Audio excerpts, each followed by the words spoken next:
Bonjour, je voudrais partager avec vous quelques interrogations, évidemment, sur la stratégie du 46e président des États-Unis, qui a pris ses fonctions il y a 2 jours, et des premières indications de son administration. Il y a 5 questions. La première, c'est de savoir si Biden se trouve dans la situation de Roosevelt et du New Deal pendant la crise de 29, ou bien plutôt une situation à la Obama. La deuxième question, c'est qu'est-ce qu'on a comme premières indications de son programme économique à partir des premières auditions de nomination dans les commissions du Sénat, que j'ai lues évidemment attentivement. La troisième question, c'est quelle est la position des milieux d'affaires face à une administration démocrate. Comme on le sait, aux États-Unis, les milieux d'affaires sont républicains.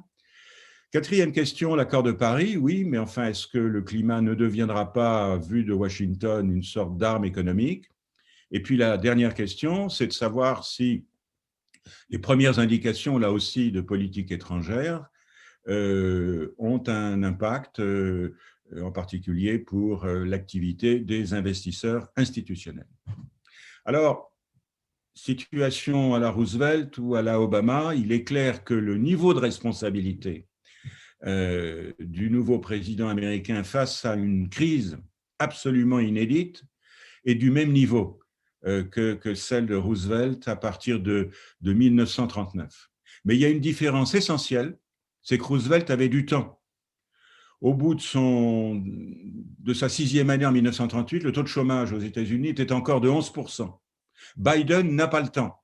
N'a pas le temps, il y a urgence, mais il doit remettre, comme Delano Roosevelt, il doit remettre les États-Unis sur pied, et comme Roosevelt, il va faire des annonces fondamentales dans les 100 premiers jours.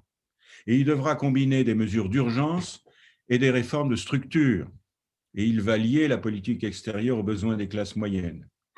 Par exemple, le salaire minimum, et puis il y a la question de la réforme des institutions, le système électoral complètement chaotique, la question de la Cour suprême, etc. La situation est plus grave pour Biden que lorsqu'il était vice-président d'Obama en 2008, qui a dû gérer, comme on le voit dans ses mémoires, la crise financière et qui a eu évidemment contre lui le Sénat républicain. Et puis, il doit réparer les fractures de la société américaine. C'est une union qui est cassée, comme on l'a vu, parce qu'il y a cette inquiétude face à la diminution du poids démographique des Blancs, il y a la stagnation des revenus des ouvriers et du tertiaire, et puis il y a l'ampleur des divisions politiques et la divergence des récits.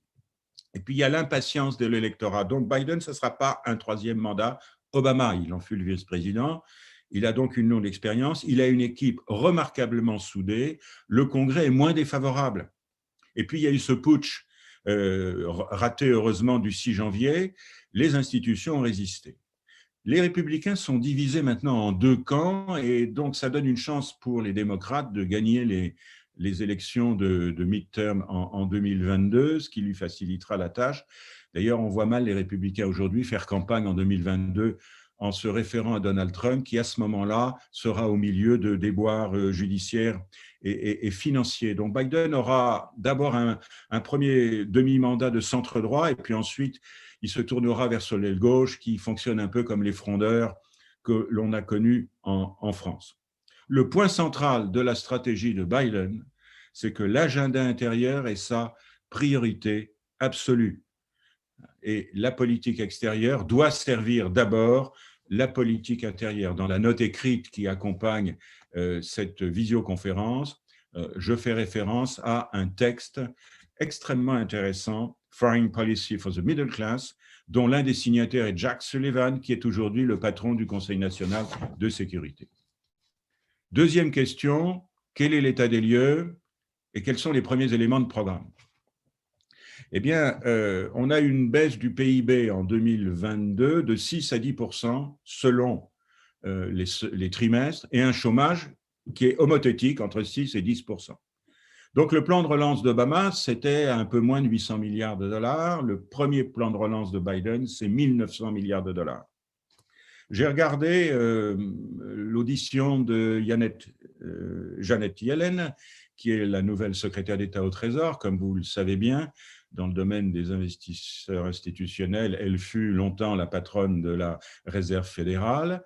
Elle a été auditionnée mardi 19 janvier pour avoir l'approbation de sa désignation. D'ailleurs, les 8 anciens secrétaires au Trésor ont appelé à sa confirmation rapide, ce qui est un signe de consensus. Elle a signalé sa priorité pour les classes moyennes et les PME.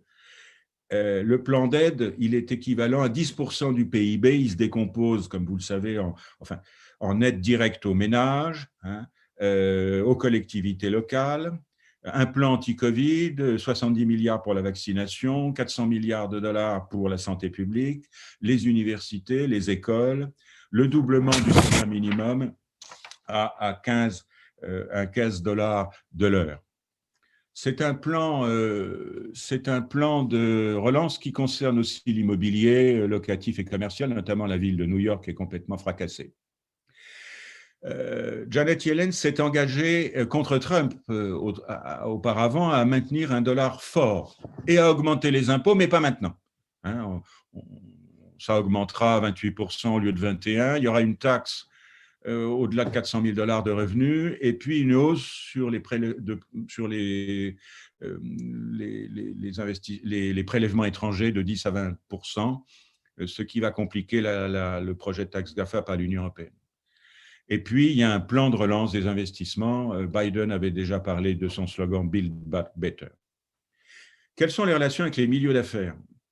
Biden a reçu 4 fois plus de contributions financières de Wall Street que Donald Trump pour sa campagne présidentielle.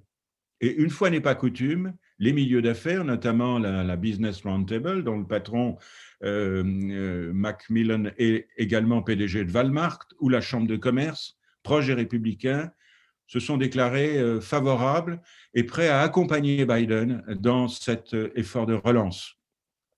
En particulier, ils soutiennent l'accord de Paris, le retour à l'OMS, la campagne de vaccination, le soutien aux PME, la modernisation des infrastructures, la régularisation des 11 millions d'immigrants en situation irrégulière, la fin des contraintes tarifaires sur les importations des pays alliés.